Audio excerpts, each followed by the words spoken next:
మానసిక శక్తి అంటే ఏమిటి? ఈ శక్తులను ఎలా సంపాదించగలం? ఎక్కడో బయట ఉన్న శక్తిని మనలోకి ఆవాహన చేయడం కాదు, మనలోనే అంతర్గతంగా నిక్షిప్తంగా ఉన్న శక్తిని తెలుసుకోవడం, బహిరంగపరచడం. ఏదైనా ఒక భావాన్ని తీసుకోండి, మీ జీవితాన్ని ఆ భావంగా తీర్చిదిద్దుకోండి, దాన్నే తలుచుకోండి, దాన్నే కలగనండి, ఆ భావంలోనే జీవించండి.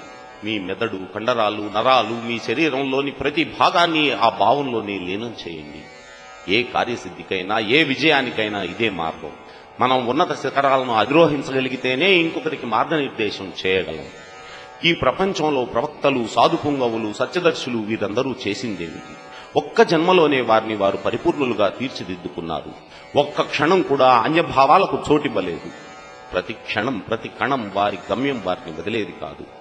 గమ్యాన్ని చేరడానికి కావాల్సిన ఏకాగ్రత వారి సొంతం. ఏకాగ్రత అంటే భావాలను జీర్ణించుకునే శక్తిని పెంపొందించుకుంటూ కాలాన్ని తగ్గించుకోవడమే. జ్ఞాన సంపాదనకు ఇది ఒక్కటే మార్గం. ఏకాగ్రత శక్తిని ఎంత ఎక్కువగా పెంపొందించుకుంటామో అంత ఎక్కువగా విషయ జ్ఞానాన్ని సంపాదించగలం.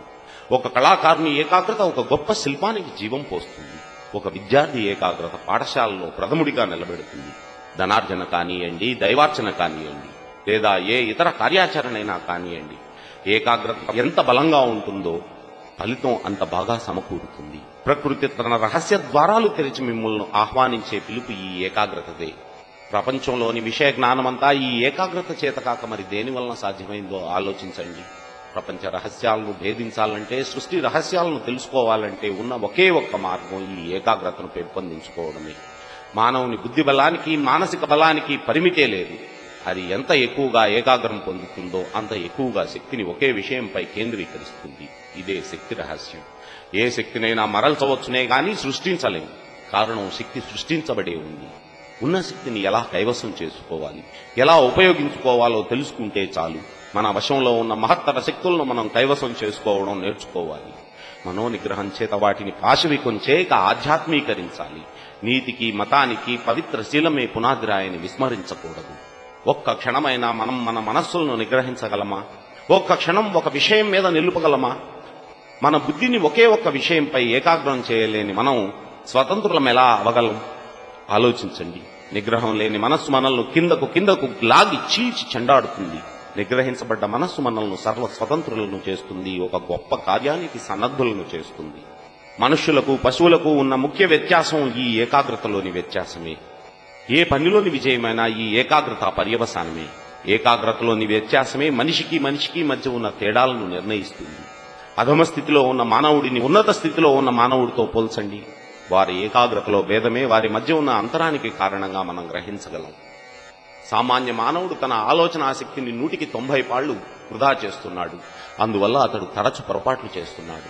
సుశిక్షితులైన వారు ఎన్నటికీ తప్పు చేయరు. పిరికి గుండె గలవారి నుండి మనం ఆశించే మేలు ఏముంటుంది? ఒక గొప్ప కార్యాన్ని సాధించాలంటే మనకు వజ్ర సంకల్పం ఉండాలి, కొండలను పిండి చేసే గుండె బలం ఉండాలి. అప్పుడే ఎంత పెద్ద కార్యాన్నైనా అవలేలగా సాధించగలం. ప్రతి తలపు చాలా శక్తివంతమైనది. అవి మంచివి కానియండి, చెడ్డవి కానియండి, ప్రపంచాన్ని ముంచివేయడానికి, ఉన్నత శిఖరాలను చేర్చడానికి గాని అవే కారణాలు. కార్యరూపం ధరించేదాకా ఆలోచనగానే ఉండిపోతుంది. అందుకే గొప్ప ఆలోచన కంటే చిన్న కార్యాచరణ గొప్పది. మంచి చెడులకు మనం వారసులం.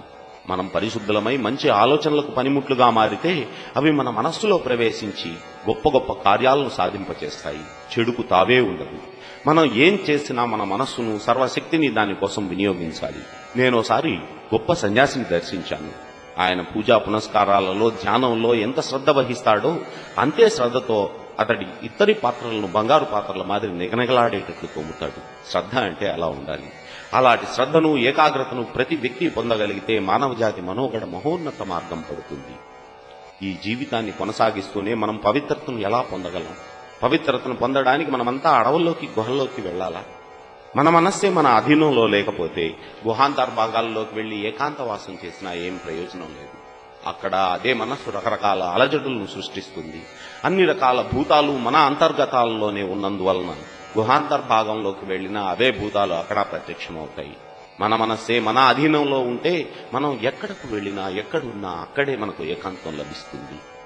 ఈ ప్రపంచం మనకు కనబడే తీరు మన మానసిక పరిస్థితి మీద ఆధారపడి ఉంటుంది. ఈ ప్రపంచం మన పట్ల ఎలా ఉందని భావిస్తామో ఆ భావాన్ని రూపొందించేది మన స్వకీయ మానసిక దృక్పథం మాత్రమే. వస్తువులను అందంగా కనిపింపజేసేవి మన భావనలే, అందవికారంగా కనిపింపజేసేవి మన భావనలే. ఈ ప్రపంచమంతా మన మనస్సులోనే ఇమిడి ఉంది. మనం సమ్యక్ దృష్టిని అలవర్చుకోవాలి. శ్రద్ధావాన్ లభతే జ్ఞానం.